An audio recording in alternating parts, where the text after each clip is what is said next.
Let's get in more voices on the show. And Bimal Jalan, former RBI Governor, joins us right now on the show to talk about his thoughts on the budget and what the likely RBI action could be as well going ahead. Good having you, sir. Thanks for joining in. The focus is clearly on rural infrastructure of this budget. What is your first take on what happened yesterday on the budget? No, the first take on the budget is very positive. I think in the macro picture, in the larger sort of context, as FM pointed out, that during a time when the world economy, the aggregate economy, etc., globally, is in bad shape, that India is doing very well.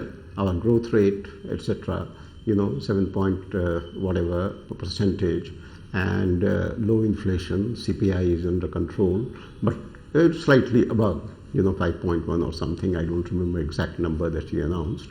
And there is fiscal consolidation. There was some doubt whether we will be able to meet our fiscal target. That is being met. Fiscal consolidation. So, on the whole, I would say that this is a very positive budget. Obviously, if you expected big sort of changes, they are not there. But broadly speaking, it's a very favorable budget so far as India's prospects are concerned. There is no doubt about it, as far as I can see. But there is, I have not studied it very closely just now. There may be small things here and there which may cause some anxiety or whatever. But otherwise, in the broad perspective, I see it as a very positive budget.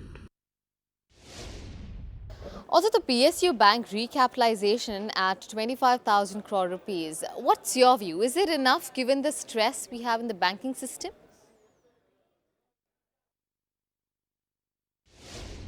No, but this is the beginning. You must allow time. In the sense that this is the beginning, and to keep the fiscal deficit within zone, 25,000 crore is a starting point. And then obviously disinvestment has also been announced. Then more FDI has been announced, and freedom to the bank boards and reconstitution of the bank boards, autonomy for the bank boards, all that has been mentioned. So I think on the whole, if you take the whole package, this is a first step. You have to regard this as a first step. Obviously, the NPAs are high, but the Reserve Bank is taking some separate steps. The fiscal part of it has been initiated, and let us see how it goes. The government wants to reduce its stake in PSU Bank sub 50%. Do you think time has come for the government to give up control of state-run banks completely? Of course. Nobody can dispute that, because, in terms of single shareholding, the bank would still have the facility to provide for the public sector banks what they need to do, and in terms of the governmental public sector banks as public sector banks, for example, in terms of priority lending, rural lending, agricultural lending, they can perform the role that they are assigned to them. So there is no problem in reducing your aggregate shareholding below 50%. In fact, it's a positive step, because the individual shareholder will not have 51% under the shareholding rules relating to the banking sector. Mr. Jalan, the finance minister also spoke about the Bureau for Bank Consolidation. Is it a signal for M&As in the PSB space? Yes, I think so. In terms of bank consolidation, in terms of making public sector banks, what you might say, more self-governing, these steps are being taken, and they are positive, without any doubt. How it works on the ground, one has to wait and see. So about 2.8 lakh crore rupees to fix infrastructure. Do you think this amount is good to kickstart the economy? No, I can't, say that. If you can spend 2.8 lakhs on infrastructure within a time zone of, say, one fiscal year, then obviously it would be, you would require a substantial enforcement of what you might say administrative mechanism to provide what has been promised. So it's more that part.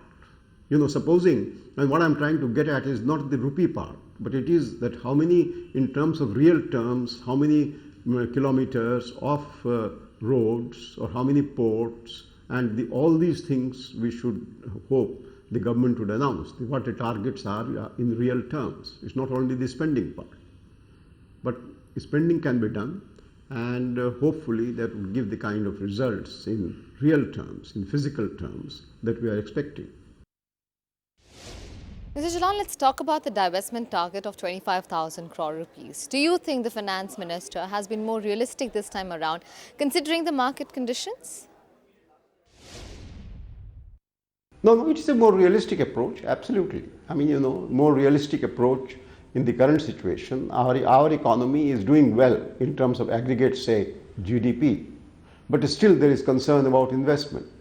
There is concern at the moment about earnings in the corporate sector, even in the public sector. We have NPA problem. So steps are being taken to resolve them gradually. I mean, there is no dramatic change. But hopefully, over a period of time, all this would yield results. And I generally have a very positive take on moving on with the kind of growth prospects that we have. And the major priority I would attach to is implementing the expenditure plan on infrastructure, on investment, on social services, and it is not the amount of money per se which matters. There is no big relief on the personal income tax front. What is your take, considering this whole inflation situation as well that we are in? No, I mean, it's not, you always have the option. But what I'm saying is that if you look at our tax structure, I mean, the one good thing is I personally am in favor of stability in the fiscal policy in large terms, I mean, why do we have to fiddle with, say, personal income tax over a period of time?